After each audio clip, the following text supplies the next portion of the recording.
ऐसा कहा जाता है कि जिसके गले में रुद्राक्ष है, जिसके सिर पर त्रिपुंड है, त्रिपुंड का मतलब जानते हैं ना, वो केवल ऐसा नहीं कि ऐसा लगा के 2 उंगलियां फेर दी।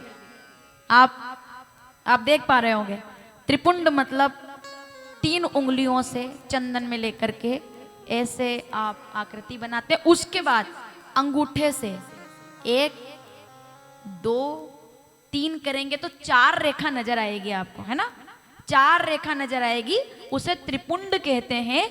उसका मतलब क्या है? अब त्रिपुंड का मतलब ब्रह्मा, मध्य में विष्णु। चलो अब इसको ऐसा समझते हैं, ब्रह्मा विष्णु सदा शिव जानत अविवेका, प्रणवाक्षर के मध्य ये तीनों। ये त्रिपुंड क्या है, किसका प्रतीक है? ब्रह्मा। ब्रह्माय नमः। कैसे लगाना चाहिए त्रिपुंड, किसका ध्यान करना चाहिए? ब्रह्माय नमः, विष्णवे नमः, शंकराय नमः। समझ रहे हैं? आदि, मध्य और ये। ऐसा नहीं कि केवल बस फैशन में आकर के हमको वीडियो बनाना, फोटो लगाना है तो केवल बस और तिलक लगाकर तैयार हो गए। महत्व है भाई, शिव पुराण कहती है त्रिपुंड क्यों लगा रहे हैं हम? इन तीनों सत्ताओं का आशीर्वाद मिलने के लिए। यहां बात पूरी नहीं होती, उसके बाद क्या है? ब्रह्मा, समझते हो रहे ना आप मैं क्या बोल रही हूँ? आदि रेखा यानी कि ये जो ये रेखा है नीचे वाली, ब्रह्मा का स्वरूप है। मध्य की रेखा बताओ, मैं तो बोलते बोलते भूल जाती हूँ, आपको याद होना चाहिए।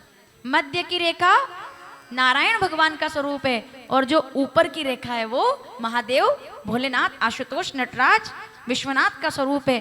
तीनों हो गए, लेकिन यहाँ कहानी पूरी नहीं हुई। फिर बिंदी लगाई जाती है, क्योंकि इस बिंदी के बिना, इस शक्ति के बिना भोलेनाथ भी अधूरे हैं, ब्रह्मा अधूरे हैं, नारायण अधूरे हैं। वही शक्ति के स्वरूप में यहाँ पर बिंदी बीच में जो लगाई जाती है वो साक्षात जगदम्बा स्वरूप है, शक्ति स्वरूप है, और ये त्रिपुंड का महत्व है। तिलक अनेकों प्रकार के होते हैं। उद्धर्व पुंड होता है, ऊपर की तरफ लगता है। अब इसमें बड़ा फर्क है। त्रिपुंड यानी कि ये, और उद्धर्व पुंड मतलब ये ऊपर। आपने कई महात्माओं को देखा होगा, वो ऐसे लगाते हैं तिलक, ऐसा ऐसा तिलक। वो क्या है? वो त्रिपुंड नहीं है, उद्धर्व पुंड है वो। उद्धर्व पुंड का मतलब क्या है? भगवान के 2 चरण, एक इधर और एक इधर। उनने 2 चरण अपने मस्तक पर रख लिए, और बीच में कौन है?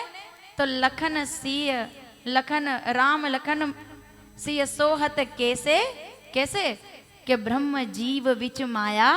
जैसे भगवान के 2 चरण और बीच में श्री जी का स्वरूप वो धारण करते हैं। यानी कि दोनों चरण को अगर पाना है तो श्री जी की सेवा करनी पड़ेगी। अगर वृंदावन आना है तो राधे राधे बोलना पड़ेगा।